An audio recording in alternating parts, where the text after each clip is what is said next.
आप दिग्गज देखेंगे तो कांग्रेस के जो राष्ट्र अध्यक्ष हैं, बड़े नेता चुनाव लड़ते हैं। हम लोग के मोदी जी, अमित शाह जी, राजनाथ सिंह चुनाव लड़ते हैं। देखिए, चाहे वो दिग्गज नेता हो, बड़ा कलेक्ट्रेट के पास में है और शगुन का जो नामांकन होता है दाखिल करने आई थी रायमुनी भगत, बीजेपी की प्रत्याशी हैं। हम इनसे बात करते हैं किस तरह का आज आप नामांकन भरने के लिए आए थे। तो काफ़ी लंबे समय से आप लोगों को टिकट फाइनल हो गई थी, फील्ड में है क्या? कुछ तो आकलन लगाया होगा आपने, कुछ तो देखे, क्या लगता है जी? आज पहला नामांकन दाखिल करने के लिए सम्माननीय राजा साहब, आदरणीय राम प्रताप भैया जी, कृष्ण कुमार राय जी और यश प्रताप जी, हम लोग सब नामांकन दाखिल किए हैं जी। तो अब काफ़ी लंबे समय से चुनाव प्रचार में भी हैं, मतलब टिकट की घोषणा हुआ काफ़ी लंबे समय हो गया, तो अभी आप जा रहे हैं, फील्ड में जा रही हैं, तो क्या कुछ लग रहा है आपको? कमल खिलेगा जी।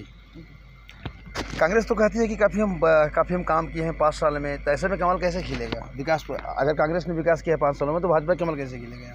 भारतीय जनता पार्टी की 15 साल छत्तीसगढ़ में सरकार रही है और विकास तो भारतीय जनता पार्टी ने किया है। फील्ड में कांग्रेस की कोई काम तो दिख नहीं रही।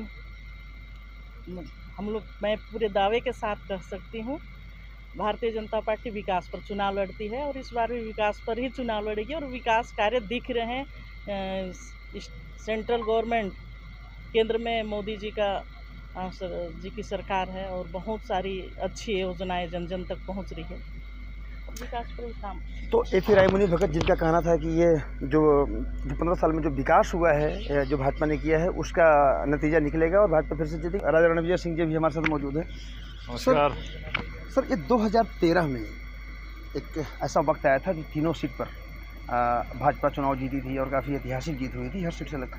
इस बार क्या लगता है सर? मैं आपको विश्वास दिलाना चाहता हूं कि लोगों के आशीर्वाद से जशपुर जिले की फिर से जो 2013 का जो रिकॉर्ड था, से 2023 में फिर भारतीय जनता पार्टी दोहराएगी और जशपुर, कुनकुरी, पत्थलगांव, हम लोग फिर से तीनों की तीनों सीटें जीतेंगे। सर, 2013 में भी एक बार भाजपा संकट में दिख रही थी क्योंकि उस वक्त कुमार साहब नहीं थे और यहाँ से एक उम्मीदवार भी खड़े हो गए थे। उस वक्त आपने नाम को अपने दांव पर लगाया था। इस बार भी कहीं न कहीं कांग्रेस की सरकार है, कांग्रेस के विधायक हैं, कहीं न कहीं भाजपा जैसे बताती है कि जब सत्ता में नहीं हो, विपक्ष में है। इस बार के सर आप इस बार क्या दांव में लगाएंगे? क्योंकि दांव लगाने की परंपरा रही है यहाँ की। देखिए, दांव तो एक ही बार लगता है और उस समय हम लोगों ने विपरीत परिस्थितियों में, जशपुर में भी अलग स्थिति थी, कुनकुरी में थोड़ा बहुत संघर्ष था, पत्थलगांव लोग कहते थे कि भाई पहले भी नहीं जीत पाए तो इस बार तो सवाल ही नहीं उठता जीत पाएंगे, पर लोगों का आशीर्वाद रहा। मैं ऋणी हूँ लोगों का कि तीनों के तीनों विधानसभा लोगों ने जिताया और इस बार भी हम तीनों के तीनों विधानसभा जीतेंगे। दाव तो नहीं लगाऊंगा मैं, पर इतना कहूँगा, जीत का श्रेय भारतीय जनता पार्टी के एक एक कार्यकर्ता को मिला।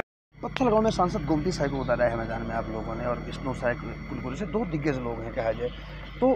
होता यह है कि दिग्गज लोग होते हैं वो चुनाव जितवाते हैं, लेकिन दिग्गज लोग इस बार चुनाव मैदान में नहीं, ऐसा नहीं है। अब दिग्गज देखेंगे तो कांग्रेस के भी जो राष्ट्र अध्यक्ष हैं, बड़े नेता चुनाव लड़ते हैं। हम लोग के मोदी जी, अमित शाह जी, राजनाथ सिंह चुनाव लड़ते हैं।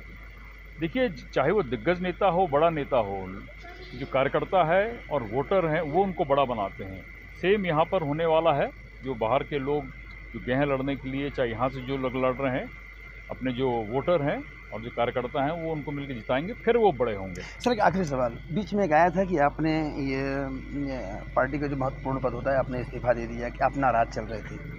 नहीं, देखिए क्या है कि मैंने कुछ व्हाट्सएप ग्रुप छोड़े थे, बहुत सारे अनाधिकृत व्हाट्सएप ग्रुप कहना चाहिए। जब मैंने उसको छोड़ा, करीब 20, 22, 25 थे, तो लगभग सबके पास वो मैसेज गया कि भाई मैंने छोड़ दिया है। तो एक भ्रम की स्थिति पैदा हो गई थी।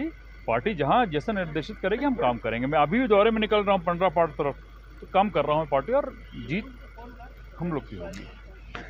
तो ये थे भाजपा के पूर्व सांसद रणविजय सिंह जूदेव, जिनका कहना है कि 2013 में जो स्थिति थी, 2013 में जिस तरह से भाजपा ने यहाँ इतिहास रचा था, वही इतिहास 2023 में भी 10 साल बाद भाजपा फिर से दोहराएगी। चुनाव में आगे क्या होता है ये तो फैसला 3 दिसंबर को होगा। तब तक के लिए बने रहिए हमारे साथ, देखते रहिए आपका अपना चैनल मुनादी चपाल और पढ़ते रहिए मुनादी.com। राजेश पांडे के साथ नमस्कार।